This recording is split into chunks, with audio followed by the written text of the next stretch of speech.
person who's sort of interested in this idea of how corporations narrated their way into the sort of hearts and minds of America, there's this just huge treasure trove of Ford films in the National Archives. The company at least claimed that in the early 1920s and kind of late aughts of the 20th century, it was the largest producer and circulator of films in the world, if maybe they could claim in the country. And there's hundreds of films and hours. I think it's sort of something like 300 hours of edited footage in this collection.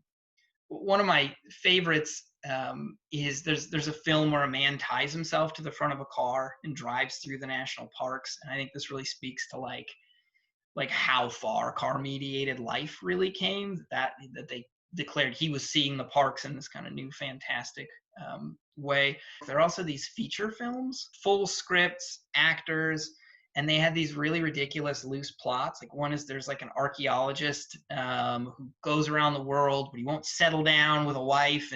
And so he then comes home and all of his friends and family try to get him to fall in love with this woman. And it's the Lincoln Zephyr that they end up having these long talks about how smooth the ride is and how wonderful it is to just sit in a car. And it's so peculiar that it's just this like product placement, but the entire film is a product placement. There's 3 or 4 of these.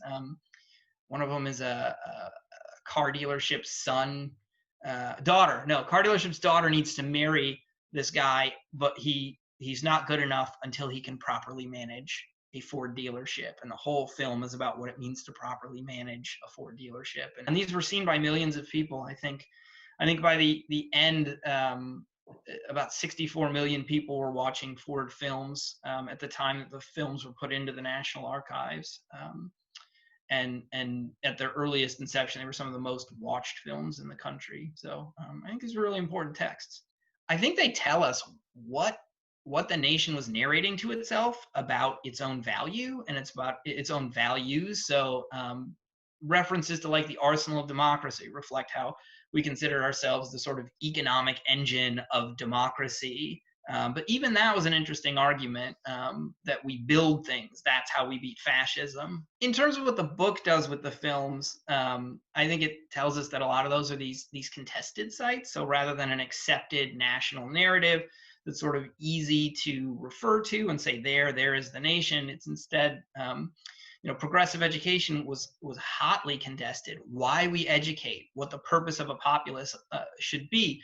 These were points of contention that ultimately tipped in the direction of industrial capitalism and understanding the nation as almost an extension of the industrial. And that just goes on and on. Education, roads, suburbs. There's a strong argument that suburbs were sort of created somewhere between sort of class and race dynamic splitting, but also just it made cars absolutely necessary to the functioning of a nation. And so the company advocated for that. The book's about corporate rhetoric. It's about how society, as we have come to know it, has really been shaped around sort of wants and needs of these big corporations. And that's not an accident so much as it is, if we look at it from a kind of rhetorical perspective, as a series of sort of debates that exist in society or structures that are created that large companies have had a hand in changing the meaning of. So things from like education to how we use space to how we think about our own work, to who we think of as a worker or who should get benefits in a particular kind of economy. And so the book itself looks at this history of these debates and how we come to understand these things.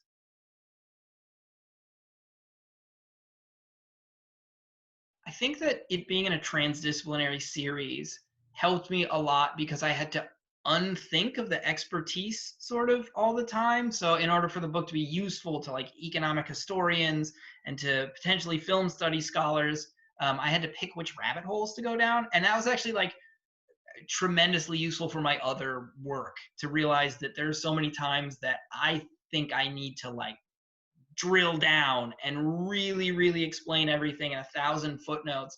And having editors look at it and having to balance everything in a book, I kind of, I learned to be a more reader-friendly writer and sort of do them the favor of summarizing that material rather than just sort of piling it all up.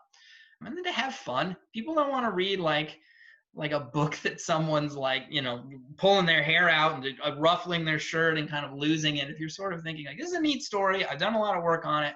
Yeah, I think it helped me as a writer to try to derive some joy from storytelling. And so I hope I at times do some nice sort of storytelling about the past.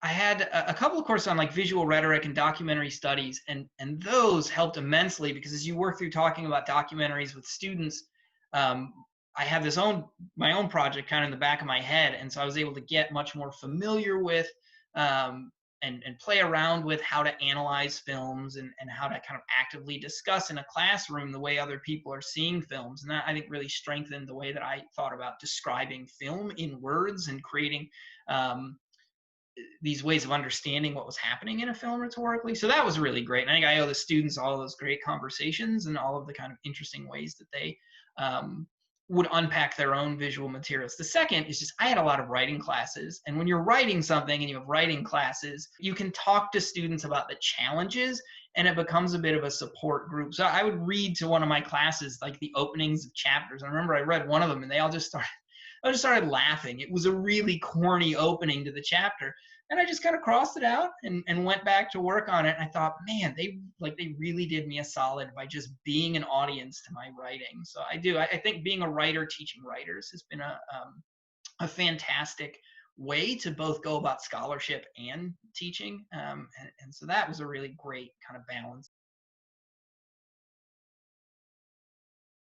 I think in writing a book, it becomes this like it's like a personal, it's like this internal challenge, and it sort of exists in you, and it's you versus yourself, and you versus like the available pieces you can get. And now that it's out in the world, I think I choose to be hopeful in this one, in that it has the potential now to sort of help people think about rhetoric and film, or help sort of continue to solidify this conversation about economies and how they're developing and how the humanities and maybe other fields can work together to understand these things. So like I think it shifts from what the book is to what the book can do. And so I'm holding on to that, right? This is a physical thing in the world. It can go to other people, and that it will do something now that it's sort of worked on. It also just feels great to have done this thing, to have made words and to have connected them such that they can be read as a book. It's very odd. I feel like every single one of them, I can see each word and remember all the ones that didn't make the book. So like there it is. It's there. It's closed. It is in its form, which is great. And I can like go do other things now, which is good.